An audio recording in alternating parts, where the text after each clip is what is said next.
Telkom this week said it expected to blow the competition out of the water with new mobile call rates. Telkom Mobile has slashed prepaid call rates to 29 cents a minute for on-network calls, 75 cents a minute to other networks on per-second billing. Customers who recharge also receive several free SMSs as long as a receiver is on the Telkom network. Well, to discuss, we're now joined by the CEO of Strategy Worx, Steven Ambrose. Thank you for joining us, Steven. Can this new prepaid tariff blow the competition out of the water? Well, I think blow the competition out of the water is rather strong, but what they have done is they've reignited the Telkom wars, or the mobile wars at least. They'd quietened down a bit after the last shot from Cell C, and this definitely undercut Cell C's price by 20 cents a call, and when you've got full per second billing, it's a significant saving. So currently, the Samsonke deal, which means everything, is pretty much everything. It is definitely the cheapest and the best deal on the market. However, there is a small caveat.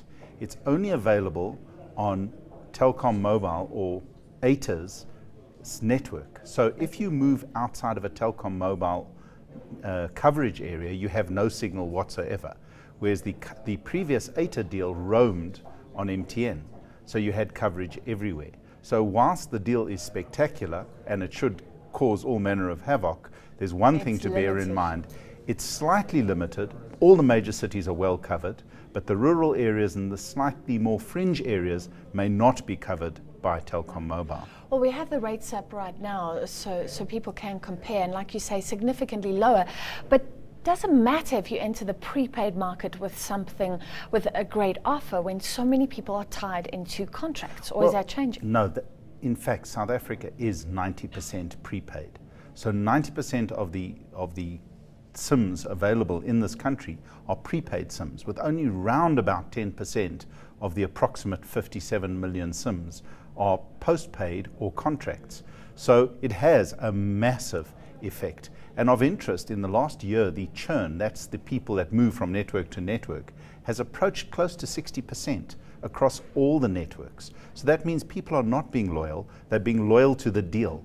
And this actually is a great deal. So they are going for and they're prices. selling two SIMs for the price of one, for R1, basically 99 cents, so that you can give someone a SIM and speak to them for free after hours, or at a very low rate of 29 cents on network. So I was going to ask you about that, because it is clever marketing, but you still have to go through the whole RECA process. Will it really help them? Unfortunately, well, you can RECA both SIMs to yourself.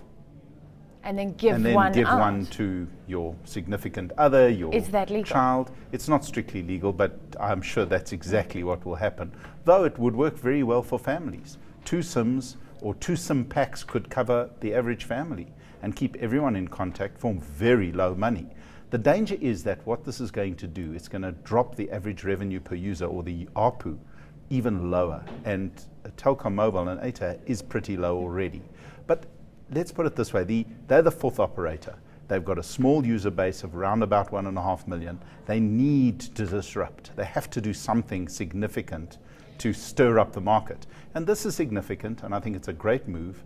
And I think they will definitely pick up some of those churning customers who can't argue with the fact that they've got such low rates. And it's really important for them, because fixed lines are in decline. So this is their hope. Absolutely. But how are they doing in the other areas, postpaid and data? Because we have all these different wars going on. Well, in the data area, eNCA had the previous brand of Telkom Mobile, had one of the best deals for large data usage. And they actually have the largest LTE network up and running across the country. And although everyone hypes LTE as being super fast and super speedy and all that stuff, it actually is a really good data network. So if they keep these prices, which they are talking about at around about 29 cents a meg and even lower, they could make quite a change. Right now, they're not doing exceptionally well in those areas. People tend to stick to the bigger networks like MTN and Vodacom, but I think they will grow significantly, and data is becoming a seriously important component of technology today. So I think they've called it right, they understand the market, and they seem to be pushing really hard. And it'll be super interesting to see what the other networks do to respond. Definitely, we'll follow the mobile price wars. Thank you for your analysis, Steven Ambrose from Strategy Worx. News that moves. eNCA.com.